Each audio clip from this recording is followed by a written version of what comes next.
In April 27, 2018, Kanye West dropped a track that predated a streak of weekly albums, surprising everyone. And you've already heard it. That track was titled Lift Yourself. Whoopie scoop, scoop dee whoop, whoop dee scoop dee poop, poop dee scoop dee whoop, whoopie dee scoop whoop poop, poop dee whoop scoop, poop, poop, scoop dee whoop, whoop dee scoop, whoop dee scoop poop. Being the first official Kanye work since The Life of Pablo with 2 years of distance, it peaked at number 2 in the US bubbling under Hot 100 singles. What a weird sight, but one that started what would then be called the Wyoming Sessions.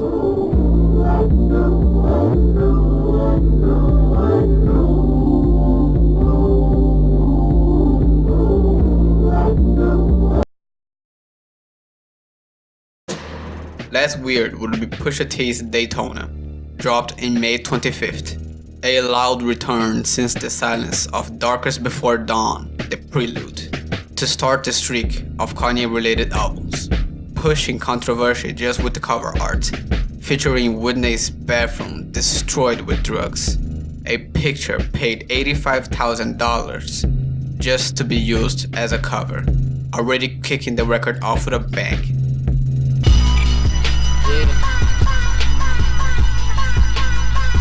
If you know, you know. Showing that Kanye wasn't fucking around no more.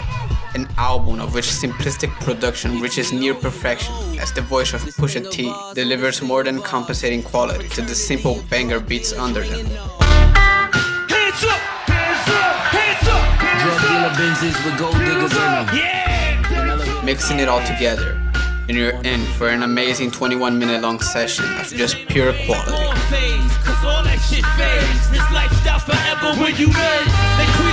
Of all the things I've ever paid for, know that it's no price tag when I wage war. Sure, 21 minutes is not what we wanted, but for it to be as solid as it is, it's worth it. But the ending had to stand out. A call out to one of rap's biggest stars of the moment, but a situation which requires its own take.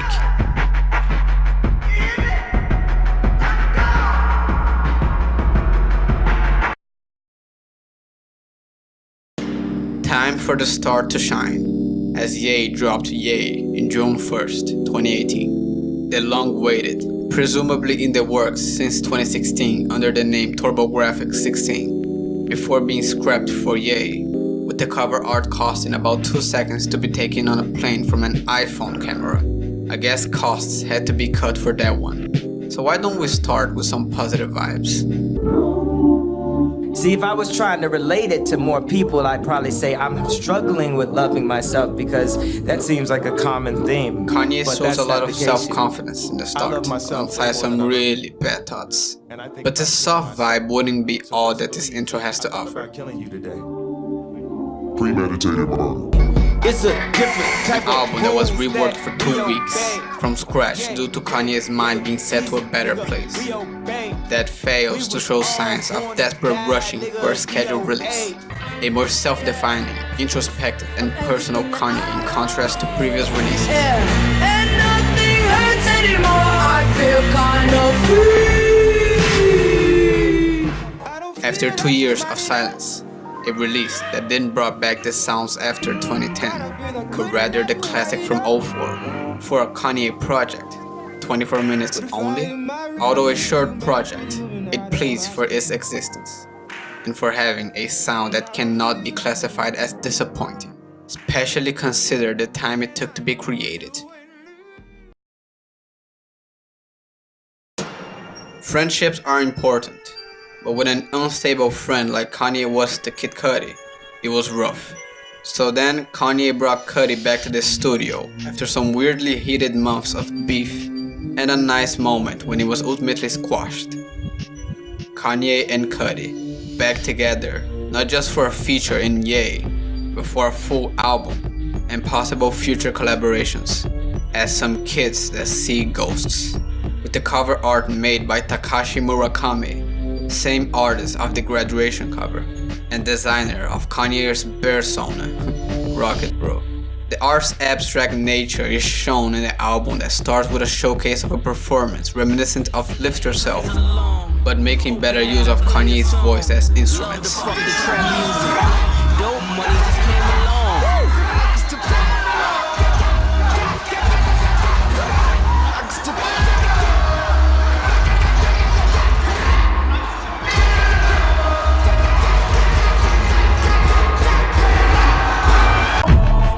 So good it should cost. Amazing, introspective tracks that will take you to another dimension, having the two delivering some of the absolute best of each other's strengths, and compressing that into an amazing 21-minute experience, a rebirth, especially for Cudi, after some of his previous solo releases being considered beyond awful, just to return with this kind of music, truly reborn. I feel free.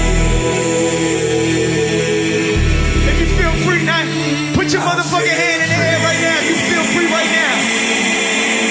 Cudi. Yeah. The project ends up with the same positive atmosphere that the album built since its introduction. Stay strong. Amazing project. An outstanding solid album with an excellent chemistry between the collaborators. A great comeback for an artist like Cudi, and a higher bar set for the upcoming albums of the sessions. Would they live up to their hype?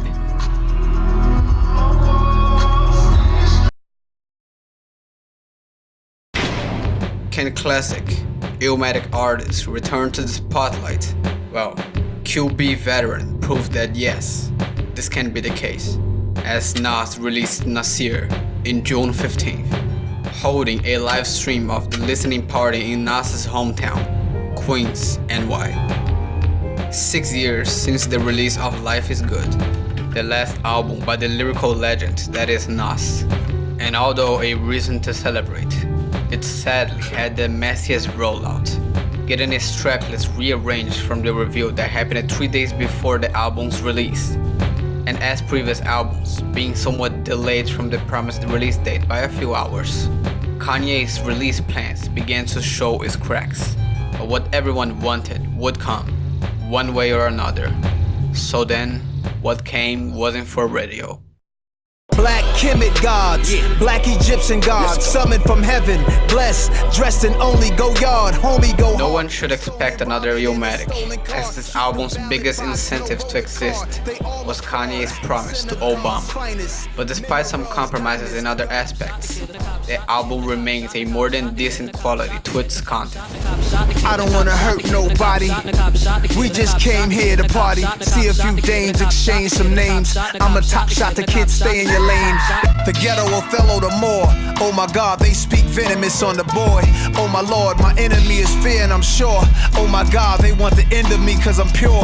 Oh my Lord. Showing that Nas was far from washed up as a rapper from the 90s and more than ready to face the new era with some quality music. But you can learn who you are when you around family. The media slings mud, we use it to build huts. Irrefutable facts, merciful, beautiful, black, beloved brother. You fail to embarrass them, harassing them. Thus, Escobar season ends. Nas had a shaky release, but it's impossible to not feel bad for Teyana Taylor, upcoming R&B singer, whose current small size does not allow many mistakes.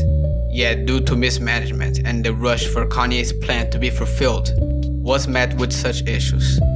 The last, yet the first formula breaker, while the 7 days between releases was maintained, despite some heavy delay which not even Teyana herself managed to handle. You're like, yeah, I would love to perform my album, but it ain't out yet. You know, but it's here. At that point, I fell asleep. Like I was like, I couldn't even wait up. The fans like, it's 4 o'clock in the morning. We're still woke. Well, I'm asleep. Hey. I give up. The first to feature 8 tracks instead of 7, and not surprising, it was supposed to be 9. I need a How did you pull off 8 when everybody else was pulling off 7? Yeah, you know what I'm saying? Like I would love to just see that conversation. You know what's crazy? We almost had 9. Oh, if we would have been able to get We Got Love cleared in time, we would have definitely had 9. It was just hard to like. It was also made clear that the album had a lot of cut material due to sample clearing and other reasons. Blame Kanye. I would probably have to blame a little bit of everybody Okay, because all right. because of the fact that we set a Right, date me too. and then we had the listening party and then we had clearance issues. Like as far as the clearance issue, I don't know. A lot of I feel like issues to everybody such a did small their part, but I act. think as far as Yes, this sounds hurry up good and get it though. out was definitely something that we had. Been through more than a little bit, been through more than a little bit, but I ain't calling no names out. No free promotion. Nah, I ain't Hard to say no. I don't do days. The album is filled with smooth R&B, soul and simple beats for calm, nice and passionate listening. Sometimes we say things that we really don't mean. We do things in between the lines. We should do more to stand out.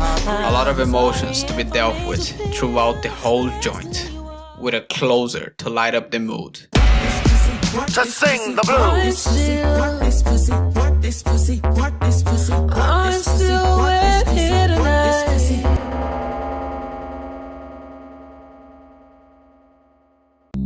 A closer for the sessions of questionable worth. This was sure a moment on modern music. 5 albums made to challenge the current state of the genre they stayed under. Pieces to recreate the creators and set them on a new direction for themselves. A modern classic, an emotional return, a glorious redemption, a great comeback, and a pretty project.